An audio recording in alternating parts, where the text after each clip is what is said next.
You know what time it is? It's Grimdark armor time, baby. Let's see what we're doing. Alright, so I'm going to do this Grimdark armor. It's going to be nice and dirty. Use this Rust-Oleum primer. Get it from Ace Hardware. Love Ace Hardware.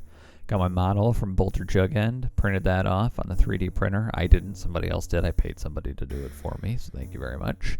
I used some of this flock here. Not flock. It's just it's dirt and like garbage that I found outside in a sandbag. Used these gouache paints and the wet palette that I've got in front of me, and these 3 brushes. 2 of those are a makeup brush, and then there's kind of a frayed number 1. First thing you're going to want to do for your black armor tutorial is paint that son of a bitch black.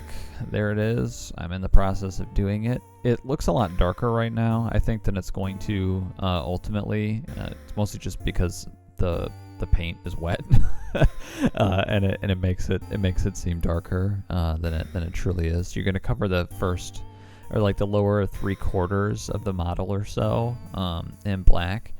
And then I picked this up from Cornell. I like to come in on the underside again with this like huge fat paintbrush and hit it with some brown to give it some extra texture.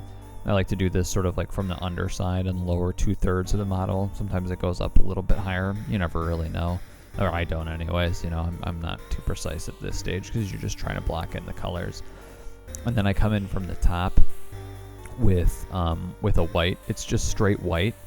That because the paint is wet while you're doing this, kind of mixes directly onto the model and gives you a nice value transition for when you're going to ultimately come over and hit this thing with some oil paint. So that's pretty exciting. We got, I just kind of give it a couple passes of the white. Mostly, I'm not even sure if I use any water to clean the brush off. Maybe in between the black step and the brown step, but for the white, it's just like, I'm just kind of going with whatever. You can see I overdid it a little bit, and I came back in with the black to just sort of like clean it up and make sure that the white transitions were, like only in the top half of the model. I use an old lid as a wet palette. You can see I had an old lid that I let the paints dry on. Not so good. These are my brushes. Again, they're pretty awful. I've got a little jar of Gamsol and mineral spirits on the side there. And you can see that I'm just going in with burnt umber that I'm watering down in the pot as I use it.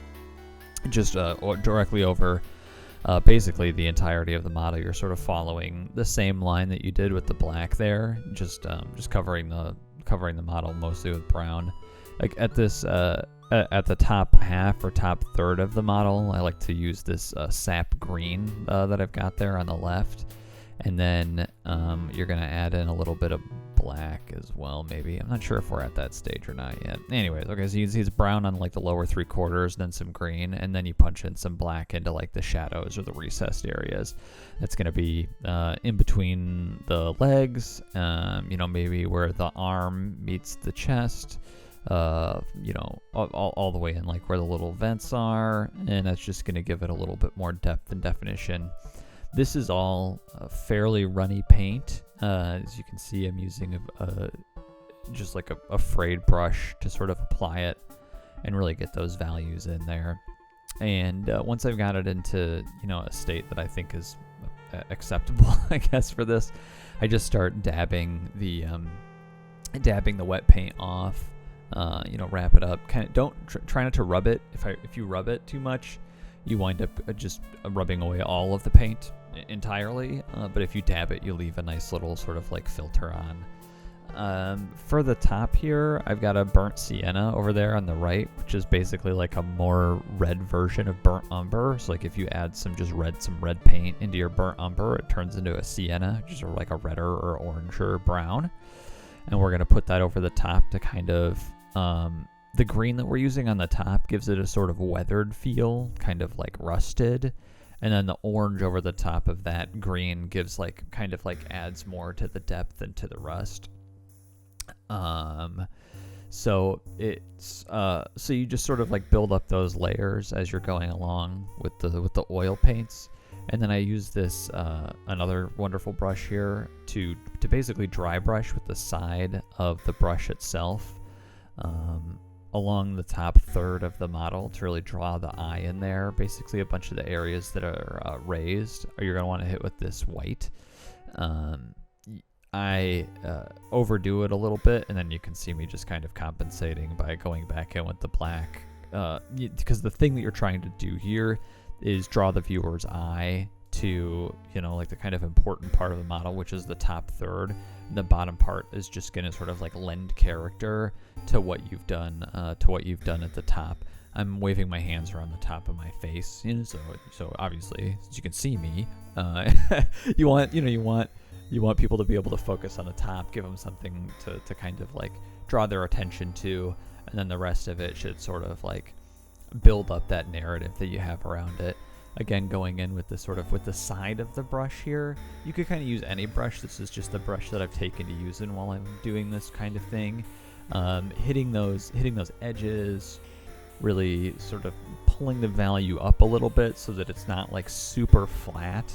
Because if you just hit it with like the browns or whatever, it's not quite as exciting or quite as good.